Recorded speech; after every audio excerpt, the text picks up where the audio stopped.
Most people don't understand AI because they don't understand humans. Let me explain that. Most people think that AI is all about replacing what a human does, and the quest is for general intelligence. Let me tell you that one of the smartest men in the history of the world, you might have heard of him, Isaac Newton, the guy that discovered the concept of gravity and formulated classical physics and basically gave us calculus. He spent like almost 30 years devoting his life to the study of alchemy, and nothing came out of it. Nothing. Zero. 30 years. Why? Because you can't change lead into gold. It's not possible. And no matter what he did, he couldn't get it to work. Now, all these other things he pursued, they worked, but he went against a basic principle that cannot be changed. That's what's happening with AI right now, is that a lot of people are questing after this general intelligence. But what they're mistaking is that general intelligence, they're not really understanding what intelligence is. Humans have different levels of intelligence, if you will. Maybe we could say different systems of intelligence. There is a biological computer in all of our heads, called our brain. And that biological computer, you could say, is an intelligence. And the biological processes in that brain, yes, okay, they can be completely replaced with AI. But there's another aspect of humans, and I think you know it. You know what it feels like to walk out in a September morning and to feel the first push of autumn breeze across your face, and you feel hope.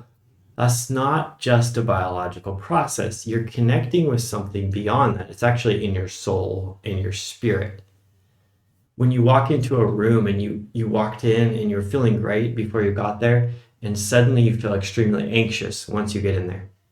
It's not just a biological process. You're not picking up on a bunch of micro signals coming from all the people. You're actually feeling something in your spirit or your soul that is translating down into your biological processes. So you could have the hair on your arm stand up or some kind of biological process happen, but it started outside of biology. This is the key to understanding AI and knowing how to apply it to your organization. If you think that all humans are is just a set of biological processes, you're going to take AI like a hammer and just smash it into your organization in every possible spot, and it's not going to work. And if you look, we've been trying to do that for a while, and AI is not working everywhere. It's only working in specific places. And if you've talked to enough business people, you keep hearing over and over again, okay, how do I use it in my organization? I know I need to, but how? Okay, so I'm going to tell you how, all right? If you understand that humans have a soul and a spirit, we're getting access to creativity that does not arise from biological processes. It arises in a different realm, and it comes into your biological processes as a thought, as a spoken word, or an action. Once you start to understand that, you start to understand that businesses think of them as a series of nodes. Each of these nodes is adding an overall value.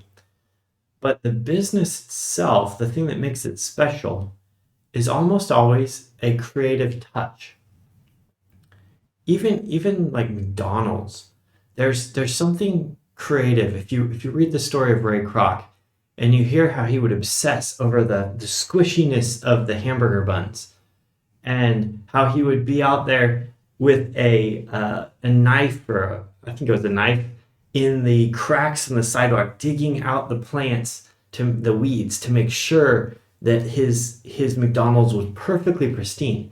He wasn't just operating in this physical realm. He was creating an experience that was ultimately creative. You'll see it everywhere that you go. Why is it that certain soft drinks charge 3 or 4 times more than the other soft drinks? And maybe they don't even taste better, but the brand is different. There's something creative. As a human, you take this one soft drink and you drink it and you feel there was something put into that wasn't just the chemicals or the fruit or the superfruit that was put in there. There was something special, something creative injected into it. Humans, we need creativity. We thrive on creativity, and we were made to create. So that's what you need to understand, is that when you're trying to apply AI to your business, you have to break it up between the creative processes and the algorithmic processes. Now, we haven't really done that a lot in the past because we didn't need to. Let me give you an example. A very complex accounting question. How should I classify this expenditure? In the past, you had to have tons and tons of experience with different kinds of settings to make that decision. Now, with LLMs, they actually can have all of that information stored into the LLM, and you can get your AI to tell you how to classify that expense. So that, even though it seemed it was done by a very highly paid person, it was an algorithmic process. Let me give you another one. Scheduling a series of workouts. Well, it seems like you need to be highly trained to understand physiology to create this series of workouts. But it's still an algorithmic process. If you tell me, well, how tall are you? How much weight do you want to lose? How much do you weigh right now?